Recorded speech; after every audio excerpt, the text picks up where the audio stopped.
Golden food പ്രിൻസിൻ്റെ മറ്റൊരു എപ്പിസോഡിലേക്ക് ഏവർക്കും സ്വാഗതം.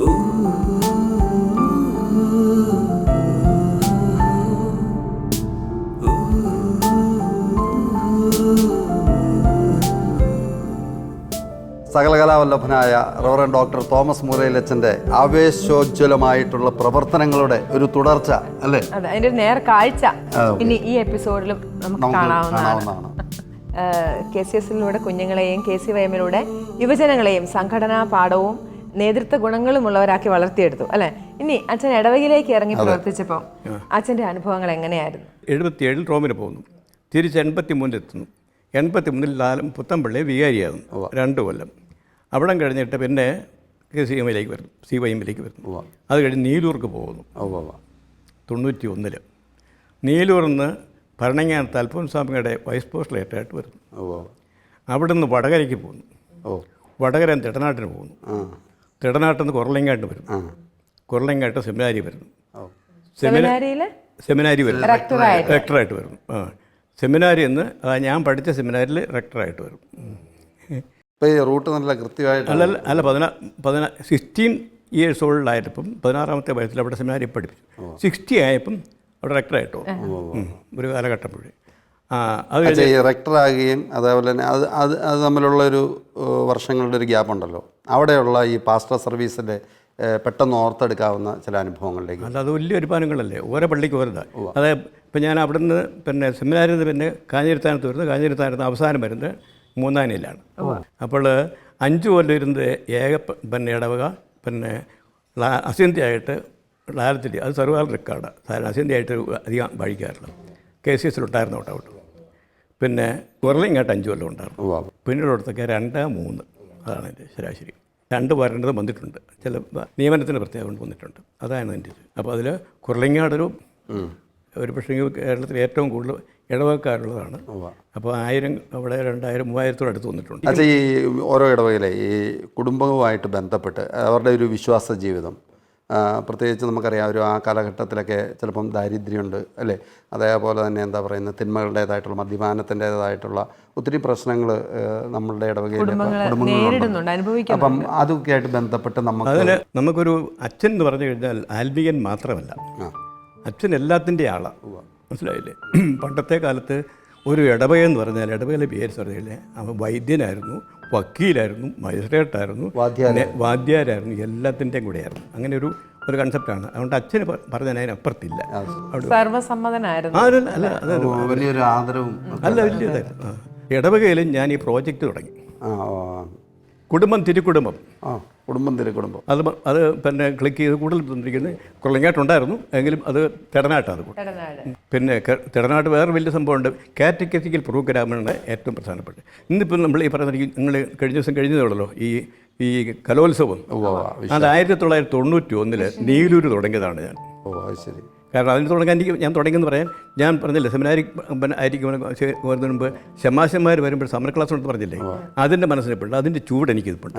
അത് വെച്ചുകൊണ്ട് ഞാൻ പ്രോജക്റ്റ് ഇട്ടു. അപ്പോൾ പറയുന്നത് 7 ദിന സമഗ്ര വിശ്വാസ പരിശീലനം. പിന്നെ 7 ദിവസം. അതായത് ഇപ്പോഴത്തെ വിശ്വാസോത്സവം അല്ല, അത് വിശ്വാസോത്സവം പോലെയല്ല. അപ്പോൾ അതിനകത്തുള്ളതുണ്ടല്ലോ, അതിനകത്ത് ചുമ്മാ ഏതാണ്ട് പഠിപ്പിക്കുകയല്ല. എല്ലാ കുട്ടികളും പടം വരയ്ക്കണം, എല്ലാ കുട്ടികളും കവിത എഴുതണം, എല്ലാ കുട്ടികളും കഥ എഴുതണം, എല്ലാ കുട്ടികളും പ്രസംഗിക്കണം, എല്ലാ കുട്ടികളും പാടണം, എല്ലാ കുട്ടികളും അഭിനയിക്കണം. അപ്പോൾ ക്ലാസ്സിൽ നിന്ന് കൊണ്ടിട്ട് സെലക്ഷൻ കിട്ടുന്നവരെ കയറ്റി വിട്ടിരിക്കണം. അങ്ങനെ വരുമ്പോഴത്തേനും ഈ അവസാനം വരുമ്പോഴത്തേനും പിന്നെ നമ്മുടെ പിള്ളേർ മിക്കവാറൊക്കെ സമ്മാനം കിട്ടുമായിരുന്നു. ഇത് മറ്റൊരു കാര്യത്തിലേക്ക് പരിസ്ഥാനமாக നമ്മൾ നയിക്കുകയാണ്. കാരണം കേരളം അച്ഛനെ കാണുന്നത് മറ്റൊരു തരത്തിലാണ്. കാരണം എന്താ പറയുന്നത്, മലയാളം നഷ്ടപ്പെട്ടു പോയതിന് ഒരു ഉത്തരമായി മാറിയതിൻ്റെ, അവരുടെ അക്ഷരമുറ്റം തിരിച്ചു കൊടുത്തതിൻ്റെ, പാഠാവലിയിൽ നിന്ന് ഇറങ്ങിപ്പോയ അക്ഷരമാലയെ വീണ്ടും കുടിയിരുത്തിയതിൻ്റെ അവകാശം. മലയാള ഭാഷതൻ മാദക ഭംഗി നീ മധുമന്ദഹാസമായി വിരിയുന്നു എന്ന അച്ഛൻ്റെ മുഖത്തെ ചിരി കാണുമ്പോൾ ഞങ്ങൾക്ക് തോന്നുന്നുണ്ട്. സംസ്കൃത ഭാഷതൻ സ്വാഭാവികോജസും സാക്ഷാൽ തമിഴിൻ്റെ സൗന്ദര്യവും ഒത്തുചേർന്നുള്ളൊരു ഭാഷയാണ് ഭാഷ, മത്താടിക്കൊള്ളുക അഭിമാനമേ നീ. അച്ഛാ, അപ്പം പരിസ്ഥാനமாக കൃത്യമായിട്ട് നമുക്ക് എന്താ പറയുന്നത്, ഒരു ഭാഷയിലൂടെയാണല്ലോ യഥാർത്ഥത്തിലൊരു സംസ്കാരത്തിലേക്ക് അല്ലെ ദൈവദർശനത്തിലേക്കൊക്കെ നമ്മൾ എത്തുന്നത്. അപ്പം അതിനെക്കുറിച്ച് സംസാരിക്കാനുള്ളൊരു സമയമായി. അച്ഛാ വായന ഒത്തിരി ഇഷ്ടപ്പെടുന്ന ഒരാളാണ് അച്ഛൻ അല്ലേ? എഴുത്തും ഇഷ്ടമാണ്. അപ്പോൾ അച്ഛൻ എഴുതിയിരിക്കുന്ന പുസ്തകങ്ങളെ പറ്റി ഞങ്ങൾക്കൊന്ന് പറഞ്ഞു തരാമോ? പുസ്തകങ്ങൾ എഴുതി തുടങ്ങിയത് വാസ്തവം പറഞ്ഞാൽ 72ാമത്തെ വയസ്സിലാണ്. ആണോ? അത്രയും താമസിച്ചാണ്? അത് നേരത്തെ എഴുതിയിട്ടുണ്ട്, എങ്കിലും പബ്ലിഷ് ചെയ്ത് ലേഖനങ്ങളൊക്കെ എഴുതി കൊടുത്തിട്ടുണ്ട്, പുസ്തകത്തിൽ എഴുതിക്കുന്നത്. പിന്നെ സെമിനാറിലായിരുന്നപ്പോഴും അക്ഷരത്തിനെ പറ്റിയുള്ള പഠനം നടത്തുമ്പോഴത്തേനും അക്ഷരമാല, അക്ഷരക്കൂട്ട്, അക്ഷരക്കുടുക്ക, അക്ഷരചരിതം, ഇങ്ങനെ അക്ഷരം കൂട്ടിയതാണ്. അതെ. പിന്നെ സമരമായിട്ട് ബന്ധപ്പെട്ടുള്ള ആ പുസ്തകത്തിൻ്റെ പേര് കൃത്യം പറഞ്ഞില്ല. മലയാളവും അക്ഷരമാലയും അതാണെന്ന് തോന്നുന്നു. അത് കാരശ്ശേരിയും മാഷും ഡോക്ടർ VR പ്രബോധൻ സാറും ഞാനും കൂടെയാണ് എന്നോട് ചീഫ് എഡിറ്ററായിട്ട് എൻ്റെ പേരാണ് വെച്ചിരിക്കുന്നത്. ഞാൻ പറഞ്ഞ അവരോടതല്ല, അല്ലല്ല അച്ഛൻ്റെ പേരൊക്കെ ഞാൻ എൻ്റെ പേര് വെച്ച് ചീഫ് എഡിറ്ററായിട്ട്. മറ്റേ അവരുടെ അവരുടെ പടം കൊടുത്തിട്ടുണ്ട്, അക്ഷര സമര നായകന്മാർ പടം കൊടുത്തു. പിന്നെ വിദ്യാഭ്യാസത്തെ സംബന്ധിച്ച് എനിക്ക് വ്യക്തമായ കാഴ്ചപ്പാടുണ്ട്. ആ കാഴ്ചപ്പാട് വെച്ചുകൊണ്ട് ഞാൻ പുസ്തകം എഴുതിയിരിക്കുന്നതാണ് പൊതുവിദ്യാഭ്യാസത്തിന് ഒരു മാതൃകാ മാർഗരേഖ. അത് വിദ്യാഭ്യാസ മന്ത്രിയാണല്ലോ പബ്ലിഷ് ചെയ്തത്. അതെ അതെ അതെ. അപ്പോൾ അത് ഒരു തീസിസായിട്ട് കൂട്ടാം. ഏത് സർവകലാശാല ചോദിച്ചാൽ ഞാൻ ഡിഫെൻഡ് ചെയ്യാം. കാരണം അത്രയും ഡെപ്ത് അതിനുണ്ട്, അത്രയും ഡോക്യുമെൻറ്റഡ് ആണ്, ഉറപ്പാണ്. ഈ ഒരു പുസ്തകം മാത്രമേ CC-ക്കാർ നമ്മുടെ മീഡിയ അവർ പിന്നെ പബ്ലിഷ് ഉള്ളൂ. 2 പുസ്തകങ്ങൾ അവിടെ. അത് ഈ പുസ്തകം ഞാൻ പബ്ലിഷ് ചെയ്ത് ശിവൻകുട്ടിയാണ് പുസ്തകം. ഞാൻ വലിയ പ്രതീക്ഷയോടുകൂടിയാണ്. എന്നിട്ട് ഞാൻ നമ്മുടെ കേരളത്തിലെ 140 MLA-മാർക്ക് കൊണ്ടേ കൊടുത്തു. ഞാൻ തന്നെ കൊണ്ടേ കൊടുത്തു. മോൻസ് ജോസഫ് വഴിയായിട്ട്. മോൻസ് ജോസഫ് എൻ്റെ ശിഷ്യനാണ്. പിന്നെ പുസ്തകങ്ങളുടെ ലിസ്റ്റ് കംപ്ലീറ്റ് ആയില്ല. പിന്നെ അത് വിദ്യാഭ്യാസത്തെ സംബന്ധിച്ചുള്ള അവരുടെ 2 അക്ഷരം. പിന്നെ ഇതിനിടയ്ക്ക് കുസൃതി കാണിച്ചു. ഒരു ആദ്യം തുടങ്ങിയത് പിന്നെ കഥ എഴുതിയ ഒരു അക്കുത്തിക്കുത്തെന്നും പറഞ്ഞ് അത് പ്രസിദ്ധീകരിച്ചിട്ടുണ്ട്. അക്കത്തിക്ക് താന വരുമ്പോൾ അതെ. അപ്പോൾ അത് 2 എഡിഷൻ നടത്തി. അതിന് വേറൊരു ബാനം കൂടെ കൊടുത്തു. അതായത് പാലാ കാരിത്താസ് ഉണ്ടല്ലോ, അപ്പോൾ അവർക്ക് കിട്ടുന്ന കാശ് എത്രയാണോ അത് മുഴുവൻ അവർക്കെന്ന് പറഞ്ഞിട്ട് ഞാൻ മുതൽ മുടക്കി പിന്നെ കാശ് കിട്ടാനും വിളിച്ചത്. അങ്ങനെ അത് ഒരു 4-5 ലക്ഷം രൂപ കിട്ടി. എൻ്റെ ഈ ശിഷ്യന്മാരോടൊക്കെ പറഞ്ഞ് അവർ ഇതിനായിട്ട് ഈ വിദ്യാഭ്യാസത്തിന് വേണ്ടിയിട്ടായിട്ടില്ല, എൻ്റെ പുസ്തകത്തിന് വേണ്ടിയിട്ടല്ല അവർ കൊടുത്തു. അങ്ങനെ ഒരാൾ 1 ലക്ഷം രൂപ. അപ്പോൾ ഞാൻ നേരത്തെ പറഞ്ഞ KCS കയറ്റി കുട്ടി അമേരിക്കയിലുള്ളത്. അങ്ങനെ അത് അവിടെ പിതാവിനെ ഏൽപ്പിച്ചു. പിന്നെ ഒരു ഷട്ടപ്പ്, അത് സറ്റേറ പൊളിറ്റിക്കലാണ് കൂടുതലും. അവർക്ക് ഞാൻ കൊടുത്തിട്ടുണ്ട്. പിന്നെ വിശ്വാസ സംബന്ധമായിട്ടുള്ളത് മാറിയ സാഹചര്യത്തിൽ വിശ്വാസ കൈമാറ്റം ഒരു സാധ്യതാ മാർഗരേഖ. പിന്നെ ഇംഗ്ലീഷ് അത് സെമിനാറിലായിരുന്നപ്പോൾ ഒത്തിരി കാര്യം ചെയ്തു. പിള്ളേരെ പഠിപ്പിക്കുക എന്ന് മാത്രം, ഇംഗ്ലീഷ് പഠിപ്പിക്കാൻ മാത്രമല്ല, സ്വഭാവ രൂപീകരണത്തിന് നാടകത്തിൻ്റെ വലിയ മൂല്യമുണ്ട്. നാടകങ്ങൾ. അപ്പോൾ അതിനങ്ങനെ 4 നാടകങ്ങൾ ഇംഗ്ലീഷ് എഴുതിയിട്ടുണ്ട്. പിന്നെ മലയാളം നാടകം, ക്ലാസിക്കൽ നാടകങ്ങളൊക്കെ അത് പണ്ട് ഞാൻ നാടകത്തിൽ അഭിനയിച്ചിട്ടുണ്ടല്ലേ? ഞാൻ നാടകത്തിൽ അഭിനയിച്ചിട്ടില്ല, പുറകെ നിന്നുള്ള അഭിനയമൊക്കെ ഉണ്ട്. അത്രേ ഉള്ളൂ. വോയിസ് കൊടുക്കുന്നൊക്കെ ഞാനാണ്. ദാവീദും ഗോലിയാത്തും ഉണ്ട് നാടകമുണ്ട്. അപ്പോൾ അതിനകത്ത് ഗോലിയാത്ത് കയറുമ്പോൾ അലറണം. അപ്പം പിള്ളേർ നോക്കിയിട്ട് അലറി കിട്ടിയില്ല. ഞാൻ അങ്ങും നോക്കാതെ സ്റ്റുഡിയോയിൽ കയറിയിട്ട് അങ്ങനെ അലറലോടലറിൽ ആലയി കാലികൾ അലമാരയിലേറെ മാറാല പോട്ടെ. അപ്പം ഇംഗ്ലീഷ് നാടകങ്ങൾ ഒന്നും പബ്ലിഷ് ചെയ്തിട്ടില്ല. അതെല്ലാം ഞാൻ തന്നെ എഴുതി, ഞാൻ തന്നെ സംവിധാനം ചെയ്ത്, ഞാൻ തന്നെ അവതരിപ്പിച്ചു. അത് മോശം വന്നില്ല. ഒരെണ്ണം പിന്നെ വോക്സ് ടേ, അത് പിന്നെ ഷാലോം ചാനൽ അത് ടെലികാസ്റ്റ് ചെയ്തിട്ടുണ്ട്. അത് CBCയുടെ ആ മീറ്റിംഗ് നടന്നുള്ളൂ പാലയിലെ. അപ്പോൾ അന്ന് ഞങ്ങൾ അവതരിപ്പിച്ചത്. അത് വളരെ ഹിറ്റാണ്. അല്ല, മറ്റു നാടകങ്ങളൊന്നും മോശം, ആരും കണ്ടതല്ല. മറ്റു നാടകങ്ങളൊന്നും മോശമൊന്നും പിള്ളേരുടെ ഒന്നും പറക്കല്ല. പിന്നെ ആ നാടകത്തിൻ്റെ പേര് പറയാം. വോക്സ് ടേ, ലിബറാത്തോർ, സോമിനാത്തോർ, ആക്ട്സ് ഓഫ് ദി എപ്പിസോഡ്സ് ഉണ്ട്. ആ പേര് വിട്ടുപോയി. അപ്പോൾ അങ്ങനെ 4 ഇംഗ്ലീഷ് നാടകങ്ങളുണ്ട്. അത് പബ്ലിഷ് ചെയ്തിട്ടില്ല, പക്ഷേ അത് സ്റ്റേജ് ചെയ്താണ്. അതിന് ഉള്ള ഉദാഹരണം പറഞ്ഞാൽ ലിബറാത്തോർ, മോസസിൻ്റെ ഒരു നാടകം മീഡിയക്കാർ ചെയ്തിട്ടുണ്ടല്ലോ ഇവിടെ നമ്മുടെ പാലായിൽ. അവർക്ക് എനിക്ക് ഒന്ന് 1 ലക്ഷം രൂപയായി തീർന്നിട്ടില്ല. അത് എനിക്ക് അതിനോട് 15,000 രൂപയുള്ളൂ. കാരണം കോസ്റ്റ്യൂംസൊക്കെ ഉണ്ട്. എനിക്ക് സുഹൃത്തുണ്ടായിരുന്നു, അതുകൊണ്ട് എനിക്ക് ഈ സ്റ്റേജ് സംവിധാനങ്ങളൊക്കെ എല്ലാം കിട്ടും. അത് പിള്ളേർ ക്യാരക്ടർ ഫോർമേഷൻ കിട്ടും. ഉദാഹരണം പറഞ്ഞാൽ നാടകത്തിന് ഞാൻ ഈ പിള്ളേർക്കെല്ലാത്തിനും ഇത് 10ാം ക്ലാസ് കഴിഞ്ഞ് പിള്ളേരല്ലേ, അപ്പോൾ കൊടുത്തിരിക്കുന്നത് ഇവർക്കൊക്കെ ഡയലോഗ് ഞാൻ കൊടുത്തിട്ട് അവർക്ക് പറയുന്നത് കേട്ടിട്ട് ബെസ്റ്റ് വരുന്നത് ഞാൻ പെറുക്കി കൊടുക്കും. സെലക്ട് ചെയ്യും പിള്ളേരെ. അപ്പം ഒരു റോൾ കൊടുക്കണമെങ്കിൽ അവനെ കൊണ്ട് പറയിക്കുന്നു. ഇപ്പം ഞാൻ തന്നെ പറഞ്ഞു കൊടുക്കട്ടെ ഒപ്പിക്കുകയാണെന്നുണ്ടെങ്കിൽ അവൻ ആ റോൾ കൊടുക്കും. അങ്ങനെ കൊടുത്തു വയ്ക്കും. അപ്പം 32 പേരൊക്കെ എല്ലാവരും അഭിനയിക്കുന്നുണ്ടേ. ആ ബാച്ച് വരെ കംപ്ലീറ്റ് ഫസ്റ്റ് ഇയേഴ്സ് എന്ന് ഓർക്കണം. വരുമ്പോഴാണ് മലയാള ഭാഷയ്ക്ക് അച്ഛൻ കൊടുത്ത സംഭാവന ഒരു കാലത്തും വിസ്മരിക്കപ്പെടാവുന്ന ഓൾറെഡി. അപ്പോൾ അതിനെക്കുറിച്ചൊന്ന് പറയാമോ അച്ഛാ? അത് പറഞ്ഞാൽ ഞാൻ പള്ളിയിലിരിക്കുമ്പോഴും എവിടെയാണെങ്കിലും പിള്ളേരെ വായിക്കാൻ പഠിപ്പിക്കും, പ്രസംഗം പഠിപ്പിക്കും, പാട്ട് പഠിപ്പിക്കും, ഡാൻസ് പഠിപ്പിക്കും. അപാരമായ ക്ഷമ വേണോ അച്ഛാ അതിന്? ഈ അക്ഷരം തൊട്ട് അച്ഛൻ പഠിപ്പിച്ചെടുക്കുമ്പോഴേ എല്ലാ മനുഷ്യർക്കുള്ള സിദ്ധിയല്ല. അതല്ല, അത് ക്ഷമ വേണമെന്ന് മാത്രമല്ല, ഈ എല്ലാ വിഷയത്തിനും സ്പെഷ്യൽ ക്ലാസ് ഉണ്ട് കേട്ടോ. ട്യൂഷന് പോകുന്നുണ്ട്, മലയാളത്തിന് ട്യൂഷന് പോകുന്നുണ്ട് ആരുമില്ല, മറ്റെല്ലാ വിഷയത്തിനും പോകുന്നുണ്ട്. അപ്പോൾ ഈ ഇതിൻ്റെ ഭാഷ എടുത്തത് ഇങ്ങനെ പിന്നെ ഇതിലേക്ക് ഈ ഒരു അക്ഷരസമരം നടന്നു കേട്ടോ. അക്ഷരസമര പോരാളി എന്നൊക്കെ പറഞ്ഞിട്ടുണ്ട്. എനിക്ക് അവസാനം കിട്ടിയൊരു വിവേകാനന്ദ ഇൻസ്റ്റിറ്റ്യൂട്ടിൻ്റെ ഒരു അവാർഡുണ്ട്. അതൊരു അക്ഷരസമര പോരാളി അല്ലല്ല, അക്ഷരരക്ഷക പുരസ്കാരം. അച്ഛൻ പൊതുവെ അറിയപ്പെടുന്ന അക്ഷര അച്ഛൻ എന്നുള്ള അങ്ങനെയുണ്ട് അപ്പോൾ യഥാർത്ഥത്തിൽ അച്ഛൻ ഈ ഭാഷയും നമുക്ക് അതിൻ്റെ പിന്നിലൊരു ദർശനം ഉണ്ടാവുമല്ലോ തീർച്ചയായിട്ടും. അതൊന്ന് പറയാം അച്ഛൻ. ഈ ഭാഷയും അക്ഷരവും ഒക്കെ പൗരോഹിത്യത്തിൻ്റെ ഭാഗമാണ്. വർത്തമാനം പറയാൻ ഭാഷ വേണം, വായിക്കാൻ ഭാഷ വേണം, പാടാൻ ഭാഷ വേണം, അഭിനയിക്കാൻ ഭാഷ വേണം, പ്രസംഗം പറയാൻ ഭാഷ വേണം. ഭാഷ കൂടാതെ പറ്റുകയില്ല. ഭാഷയും മനുഷ്യജീവിതവും അഭേദ്യമായിട്ട് ബന്ധപ്പെട്ടിരിക്കുന്നത്. മൃഗത്തിൻ്റെ ഏറ്റവും വലിയത് എന്താണ്? അതിന് മിണ്ടാനൊക്കെ വേദന എടുക്കുന്ന പറയത്തില്ല, നമുക്ക് വേദന എടുത്ത് പറയുക. അപ്പോൾ ആ ഭാഷ എന്ന് പറയുന്നത് നമുക്ക് അവഗണിക്കാൻ പാടില്ലാത്തതാണ്. പിന്നെ ആ ഭാഷ മാതൃഭാഷയെ നമുക്ക് മറ്റുള്ള ഭാഷകൾ കേവലം ധാത്രിമാണ്, മർത്തിന് തൻ ഭാഷ മനസ്സിലായില്ലേ? അതൊക്കെ ഉള്ളിത്തട്ടിയിട്ട് വള്ളത്തോട് പാടിയതാണ്, മനസ്സിലായില്ലേ? അങ്ങനെ ആ അങ്കിലല്ല ഞാനെടുത്ത്. അതായത് ഒരു കുട്ടി വളരുമ്പോൾ അവന് വർത്തമാനം പറയണം, പാടണം, പ്രസംഗിക്കണം, ഇതെല്ലാം ചെയ്യണമല്ലോ. അതിന് ഭാഷ വേണം. അതിന് ഞാൻ ചെയ്യുന്നത് ഈ ആദ്യം കൊടുക്കുന്നത് വായിക്കാൻ പഠിപ്പിക്കും. വായിക്കാൻ ഉച്ചാരണ ശുദ്ധി, അതെ, അതിലേക്ക് വരണം. അപ്പോൾ അതിനെന്ത് ചെയ്യുന്നതാണ്, ഈ ലേഖനം പിള്ളേരെ കൊണ്ട് ഞാൻ വായിപ്പിക്കും. ലേഖനം വായിക്കണമെങ്കിൽ വായിച്ച് കേൾപ്പിച്ചിട്ടേ ഞാൻ വായിപ്പിക്കുള്ളൂ. അപ്പോൾ കേട്ട് കഴിഞ്ഞപ്പം സങ്കടം ആണ്. 10ാം ക്ലാസ്സിൽ പഠിക്കുന്ന കുട്ടിക്ക് ഈ പറഞ്ഞിരിക്കുന്ന ലേഖനം വായിക്കാനോട് പറ്റില്ല. കാരണം അടിത്തറയില്ല.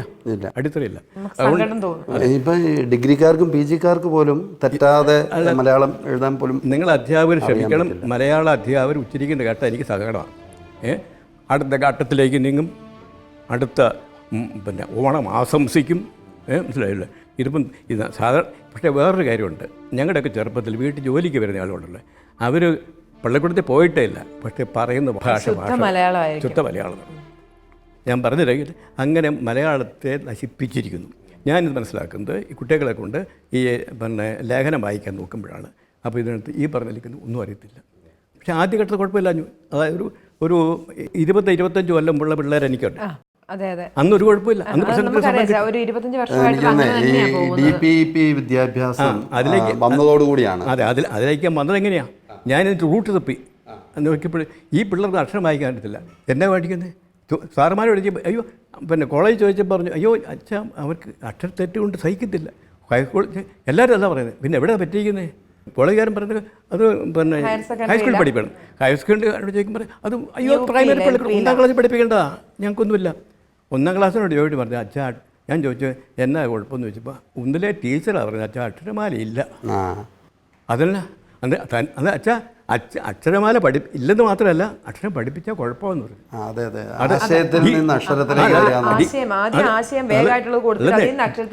DPP വന്നപ്പം കർശനമായിട്ട് നിരോധിച്ചിരുന്നു. അതായത് ചെക്ക് ചെയ്യാനായിട്ട് വരുമ്പോൾ ഇവർ പിന്നെ സിസ്റ്റേഴ്സൊക്കെ അവർക്ക് ഇതിൻ്റെ അറിയാലോ, അക്ഷരം പഠിക്കാനായിട്ട് പറ്റിയെന്നറിയാലോ. അതുപോലെ സീനിയർ ടീച്ചേഴ്സുണ്ട്, അവർ കട്ട് പഠിപ്പിക്കുമായിരുന്നു അക്ഷരം. അപ്പം ഇവർ സൂപ്പർവൈസേഴ്സ് വരുമ്പോൾ നോക്കണേ, അക്ഷരം പഠിപ്പിക്കുന്നതോടെ നോക്കുന്നത് ആദ്യം ചിട്ടാർക്ക് വരുന്നെന്ന് ഓർക്കണം. ഇതൊക്കെ പറ്റി ഞാൻ മനസ്സിലാക്കുന്നത്.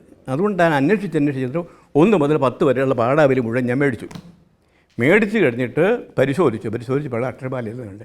അപ്പോൾ ഞാൻ ഇതിനിടയ്ക്ക് വലിയ ആളുകൾ നമ്മുടെ പിന്നെ Karassery master, doctor BR Prabodhian sir, ഇവരോടൊക്കെ ചോദിക്കും ഇതാരാ പറഞ്ഞത് എന്നോട് ചോദിക്കുന്നത്. ആദ്യം അക്ഷരമാല എന്ന് പറഞ്ഞിട്ട് ആരാ പറഞ്ഞതായിരിക്കും, അവർക്ക് പോലും അറിയില്ല.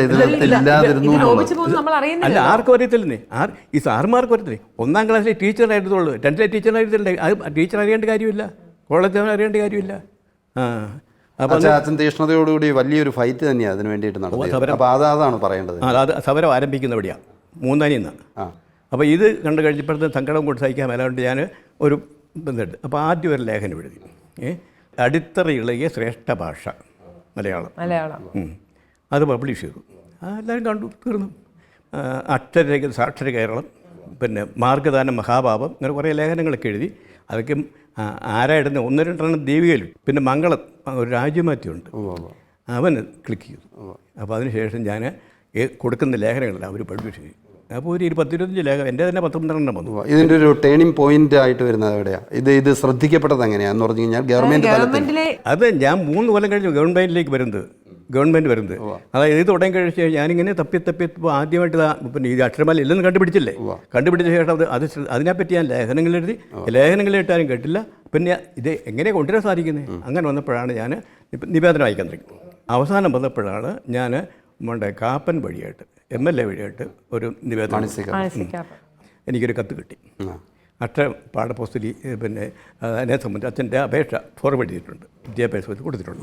പിന്നെ തുടർച്ചയായിട്ട് എഴുത്തുകൾ കുത്തുകൾ പിന്നെ അവസാനം കൊണ്ടുവന്ന് രക്ഷയുന്നില്ല. പിന്നെ ഇതിന് മറുപടി വന്നപ്പോഴത്തേന് പിന്നെ റോഷി ആകേഷനുമായിട്ട് വന്നപ്പോൾ റോഷി ആകേഷനോട് ഞാനിത് പറഞ്ഞു കഴിഞ്ഞപ്പോഴത്തേനും റോഷി എൻ്റെ ഇവിടെ വന്നു, എൻ്റെ മുറി വന്ന് ഞാൻ എൻ്റെ ഡോക്യുമെൻറ്റ്സ് എല്ലാം കാണിച്ചിട്ട് പത്തെല്ലാമായിട്ട് പുള്ളി പോയി. അക്ഷരം പഠിപ്പിക്കുന്ന രീതി ഞാൻ കൊടുത്തു. അപ്പോൾ അക്ഷരമാല, അക്ഷരക്കൂട്ട്, അക്ഷരക്കുടുക്ക, ഇങ്ങനെയുള്ള ചില ഇതെല്ലാം യൂട്യൂബിലുണ്ട്. ഡോക്ടർ തോമസ് മൂലയിൽ മലയാളം നടിച്ചാൽ കിട്ടും. അതിനകത്ത് 10-25 ഡോക്ടർ തോമസ് മൂലയിൽ മലയാളം എന്ന് യൂട്യൂബിൽ കൊടുത്തു കഴിഞ്ഞു കഴിഞ്ഞാൽ കൊച്ചു കുട്ടികൾ മുതൽ നല്ല ഉച്ചാരണ ശുദ്ധിയോടുകൂടി മലയാളം പറയേണ്ടത്, വായിക്കേണ്ടത്, പഠിക്കേണ്ടത്. 2ാം ക്ലാസ്സിലെ കുട്ടി 1ാം ക്ലാസ്സിലെ കുട്ടിയെ പഠിപ്പിക്കണം മനോഹരമായിട്ട്. ഡാൻസ് ഒക്കെ ചെയ്തിട്ട് അത് ആസ്വദിച്ച് പിള്ളേരെ പഠിപ്പിക്കാന്നേ, കുഞ്ഞു കുട്ടികളെ പഠിപ്പിക്കുക. അതിനൊക്കെ നിങ്ങളെപ്പോലുള്ള ആളുകളുടെ തലേങ്കിലും പിന്നെ ഒരു ആത്മാർത്ഥത വേണം. പിന്നെ അത് മനസ്സിലാക്കണം. പാരലായിട്ട് എൻ്റെ എഴുത്തും കുത്തുമായിട്ട് മതി. അവസാനം പോയിട്ട് ചുരുക്കി തീർക്കാം. അവസാനം പോയിട്ട് ഈ അതിൻ്റെ അടിസ്ഥാനത്തിൽ ശിവൻകുട്ടിയെ പോയി കാണും മന്ത്രി. അത്ഭുതം തോന്നി. പുള്ളിക്കാരൻ എന്നോട് വലിയ ബഹുമാനത്തോടെ പെരുമാറിയത്, വളരെ ബഹുമാനത്തോടെ എന്നെ പിതാവെന്നെ വിളിച്ചത്. പിതാവ് പറഞ്ഞ കേട്ടോന്ന് പറഞ്ഞിരിക്കുന്നു. ഉടനെ തന്നെ ഇത് പിന്നെ കൊടുത്തു. പിന്നെ പ്രബോധൻ സാറിൻ്റെ കൂട്ടത്തിൽ കൂടി മലയാളത്തിൻ്റെ അധികാരിയാണ് പുള്ളി, അതോറിറ്റിയാണ്. പിന്നെ എന്നിട്ടും വലിയ കാര്യങ്ങളില്ല, ഞങ്ങൾ 2 കൂടെ വോട്ടേ പറ്റിയില്ല. അപ്പോൾ കാരശ്ശേരി കിട്ടുന്നത് അത് ഒക്ടോബർ മാസത്തിലാണ് 2021. അപ്പോൾ 18 തുടങ്ങി 19, 20, 21 4 വർഷത്തോളം അടുക്കുന്നു. അപ്പോഴാണ് പിന്നെ ഈ നമ്മുടെ കാരശ്ശേരി കിട്ടുന്നത്.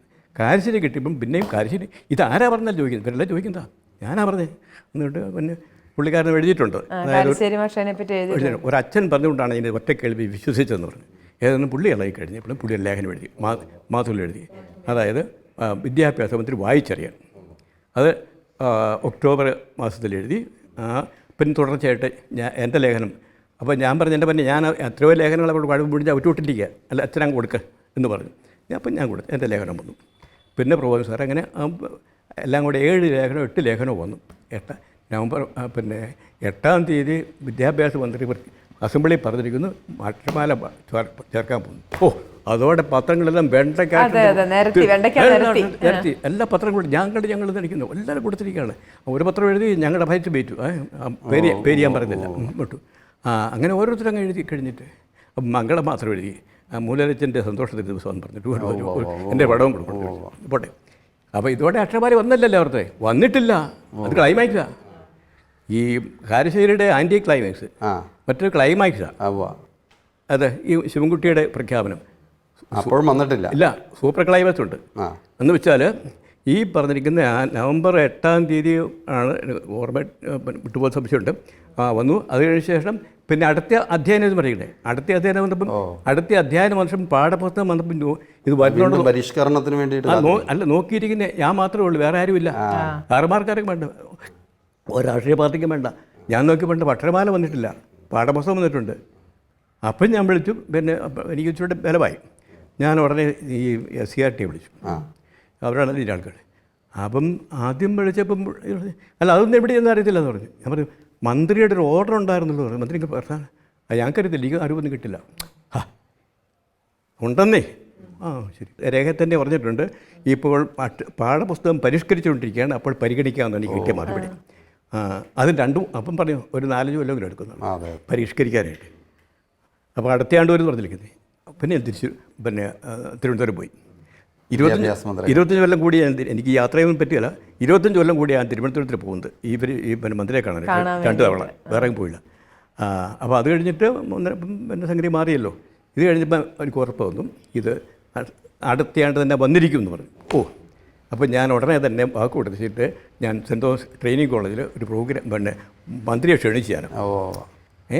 ഒന്ന് പറയാം, സ്വീകരണം കൊടുക്കാം. ഇത് കഴിഞ്ഞ് ഞാൻ കൊടുക്കാൻ പോകുന്ന പറഞ്ഞു ക്ഷണിച്ചു. അത് കഴിഞ്ഞ് നേരെ ക്ഷണിച്ചിട്ട് ഏതായിരുന്നാലും ആ പറഞ്ഞതനുസരിച്ച് വളരെ ഗംഭീരമായൊരു സ്വീകരണം കൊടുത്തു. എൻ്റെ പിതാവ് അധ്യക്ഷതയായിരുന്നു, നമ്മുടെ MLA ഉണ്ടായിരുന്നു. എല്ലാവരും കൂടിയിട്ട് ഔദ്യോഗികമായിട്ട് അക്ഷരമാല ഉയർത്തി കാണിച്ചു വരാൻ പോകുന്ന. അതുവരെ എല്ലാവരും കൈയടിച്ചു. അപ്പോഴത്തേനും പത്രക്കാരെല്ലാം വന്നു. ഈ അങ്ങനെയൊക്കെ തരികയല്ല, അക്ഷരമാല ചാർട്ടുണ്ടല്ലോ, അത് ഇതിൻ്റെ രേഖ ചരിത്ര രേഖയാണ്. ഇതേ കൊടുത്തിട്ടില്ല, അതിൻ്റെ ഉണ്ട്. ആ ഒരു മീറ്റിങ്ങിൽ ഞാനും പങ്കെടുത്തതാണ്. അന്ന് നിങ്ങൾക്ക് എല്ലാവർക്കും കൂടെ വേണ്ടി ഞാൻ കിറ്റ് തയ്യാറാക്കായിരുന്നു. അതായത് അക്ഷരമാല, അക്ഷരക്കൂട്ട്, അക്ഷരക്കുടുക്ക ഇതെല്ലാം കൂടെ കൂട്ടിയിട്ട് പുസ്തകം കിറ്റ് തന്നു വിട്ടിട്ടുണ്ട്. സമയത്ത് പ്രേക്ഷകരോടൊരു ദൂതുണ്ട്. ഈ മലയാളിക്ക് വേണ്ടിയിട്ട് അക്ഷരത്തെ മാത്രമല്ല അച്ഛൻ തിരിച്ചു പിടിച്ചത്, അറിവിനെ, ഒരു ദേശത്തിൻ്റെ സംസ്കാരത്തെ തിരിച്ചു പിടിച്ച ഒരു അച്ഛനെയാണ് നമ്മൾ കേട്ടുകൊണ്ടിരിക്കുന്നത്. അച്ഛാ, പ്രേക്ഷകരുടെ എല്ലാവരുടെയും പേരിൽ ഒരു പ്രണാമം ഇപ്പോൾ അർപ്പിക്കുകയാണ്. നീ ഒന്ന് കടലൂർ സോമൻ എന്ന് പറയുന്നൊരു കവി ഇതിനെക്കുറിച്ച്, ഭാഷയെക്കുറിച്ച് എഴുതിയിരിക്കുന്ന ഒരു വഴി ഭയങ്കര ടച്ചിങ്ങാണ്. അദ്ദേഹം പറഞ്ഞിരിക്കുന്ന അടയുന്നത് മിഴിയല്ല എൻ്റെ മൊഴിയാണ്, വറ്റുന്നത് പുഴയല്ല നിൻ്റെ വഴിയാണ്, ചോരുന്നത് എഴുത്തല്ല നമ്മുടെ കരുത്താണ്, കീറുന്നത് ചിത്രമല്ല ഒരു നാടിൻ്റെ ചരിത്രമാണ്, മരിച്ചു പോകുന്നത് ഭാഷയാണ് നമ്മളല്ല. ഭാഷ സംസ്കാരമാണ്, സംസ്കാരത്തിൻ്റെ ആവിഷ്കാരം ഭാഷയിലാണ്. അവൻ്റെ ഭാഷ വയ്ക്കാൻ പറയാൻ ആരാന്ന്. ആ സംസ്കാരത്തിൻ്റെ വീണ്ടെടുപ്പാണ് അച്ഛൻ്റെ പോരാട്ടത്തിലൂടെ നടത്തിയത്. Success has many fathers and failure is an orphan. അതുകൊണ്ട് എനിക്കറിയാവുന്നത്. അതുകൊണ്ട് അത് എനിക്ക് പ്രശ്നമല്ല. ഞാൻ ഇതേയുള്ള ഇത് ഒന്നാമത്തെ ഞാൻ വാദ്യാരല്ല, ഞാൻ ഭാഷാധ്യാപകനല്ല, ഞാൻ ഭാഷ സ്പെഷ്യലൈസ് ചെയ്തിട്ടില്ല. പിന്നെ എനിക്ക് എഴുത്തും വായന അറിയാം. ഇപ്പം സാമാന്യമായിട്ട് നാട്ടിൽ എഴുതാൻ പറ്റും. ഞാനിപ്പോൾ കലയിലൂടെ സാഹിത്യത്തിലൂടെ എല്ലാ അച്ഛൻ ഈ ഭാഷയെ തന്നെയാണല്ലോ പ്രോത്സാഹിപ്പിക്കുന്നത്. നമ്മൾ ആ അക്ഷരത്തുമ്പിൽ കൂടെ നമ്മളിലേക്ക് പ്രവേശിക്കുന്ന നമ്മുടെ സംസ്കാരവും ഭാഷയെന്ന് പറഞ്ഞത് അറിഞ്ഞൊരു തലമുറയിലെ ആളാണ് അച്ഛൻ. അപ്പം സംശയമില്ല, മറ്റുള്ളവരെ കുഞ്ഞുങ്ങളെ അടുത്ത തലമുറയെ നമ്മളത് പരിചയപ്പെടുത്തുമ്പം അത് തികച്ചും ദൈവികമായിട്ടുള്ള ഒരു പ്രവൃത്തി തന്നെയാണ്. എന്നുള്ള രീതിയിൽ ദൈവാവിഷ്കാരത്തിന് വേണ്ടിയിട്ടുള്ള ഒരു ടൂളും കൂടെയാണ്. അങ്ങനെ ഞാൻ കരുതുന്നത്. പക്ഷേ അങ്ങനെയല്ല, ഒരു അച്ഛൻ എന്ന രീതിയിൽ ചെയ്യേണ്ട പണിയല്ല നീ താൻ ചെയ്യുന്നത് എന്ന് ചിന്തിക്കുന്ന ആളുകളുണ്ട്. അച്ഛൻ അങ്ങനെയല്ല, അച്ഛൻ ഇങ്ങനെയാണ്. അപ്പോൾ ഞാൻ ഏതെങ്കിലും പിന്നെ ഈ മിഷണറിമാരുടെ സേവനത്തിലുണ്ട്. ഞാൻ ഹെർമൻ ഗുണ്ടർട്ടിനെ പറ്റി ഒരു പുസ്തകം തയ്യാറാക്കിക്കൊണ്ടിരിക്കുകയാണ് ഇപ്പം ചെയ്തുകൊണ്ടിരിക്കുകയാണ്. ആ മനുഷ്യൻ അവർ ചെയ്ത ഗുണ്ടർട്ടും ബെഞ്ചമിൻ ബെയ്ലി അവരൊക്കെ ചെയ്തിരിക്കുന്നത് അർണോസ് പാതി, ഇവരൊക്കെ ചെയ്തിരിക്കുന്നത് ഗുണ്ടർട്ടിൻ്റെ നിഘണ്ടു, അത് ഇന്നും അതാ നിൽക്കുന്നത്. അതുപോലെ അദ്ദേഹത്തിൻ്റെ പിന്നെ ഞാൻ എഴുതിക്കുന്നത് പിന്നെ ഗുണ്ടർട്ടും മഹാനായ മലയാളിയും മഹത്തായ വലിയ പാഠാരംഭവും. അത് ഇവിടുത്തെ ഈ പറഞ്ഞ ഭാഷാ പണ്ഡിതന്മാരാരും കണ്ടിട്ടില്ല. അപ്പോൾ അതിന് കോപ്പി എൻ്റെ ഉണ്ട്. അപ്പോൾ അത് വെച്ചുകൊണ്ട് ഞാൻ എഴുതിയിരിക്കുന്നത് അതിനകത്ത്. അതുകൊണ്ട് ആ രീതിയിലത് അതിനെ പിന്നെ അപ്പോൾ ഗുണ്ടട്ടിൻ്റെ നിഘണ്ടുവും ഗുണ്ടട്ടിൻ്റെ വ്യാകരണവും അത് വലിയ ഒരു നിധിയാണ്. അതിനെപ്പറ്റി വളരെ വിശേഷമായിട്ടാണ് ഉള്ളൂരും ഒക്കെ പറഞ്ഞിരിക്കുന്നത്. അപ്പോൾ അതിനകത്ത് ഒരു ഉദാഹരണം പറയാം. ആ മനുഷ്യൻ അന്ന് വണ്ടിയില്ല, വള്ളമില്ല, ഫോണില്ല, പത്രമില്ല, മനസ്സിലായി, 2 പത്രം ഉണ്ടായിട്ട് സ്ഥാപിച്ചതാണ്, മനസ്സിലായില്ലേ. അപ്പോൾ അന്നത്തെ മാർഗമൊന്നുമില്ലാത്തപ്പോഴാണ് ഈ നിഘണ്ടു തയ്യാറാക്കാനായിട്ട് ആ മനുഷ്യൻ കാൽനടയായിട്ട് വീട് അത്തരം കയറി ഇറങ്ങി ഈ പണിക്കാരുടെ കൂട്ടത്തിൽ പോയിട്ട് അവർ പറയുന്ന വാക്ക് കേട്ടു. അപ്പോൾ അതിനകത്ത് ചീത്തയൊക്കെ ഉണ്ട്, തെറിയൊക്കെ ഉണ്ട്, അതും പുള്ളി കുറിച്ച് വിട്ടു. എന്നിട്ട് ശ്ലീല മസിലേനെ ചിരിച്ചു. അതെല്ലാം കൂടെ ചേർത്തിട്ട് എന്നിട്ട് വാഴയെപ്പറ്റി, വാഴ എന്നുള്ളതിന് അതിനകത്ത് കൊടുത്തിരിക്കുന്നത് എത്ര വെറൈറ്റി ഉണ്ട്? ഒരു 20-25 വെറൈറ്റി വാഴയുണ്ട്. അച്ഛന് സാറിൻ്റെ വിഷയം എന്നാ? ബോട്ടണി. നിങ്ങൾക്കറിയാം, വാഴയെ പറ്റി അറിയാം, പക്ഷേ ഈ വാഴ എല്ലാം കേട്ടിട്ടില്ല, മനസ്സിലായില്ലേ.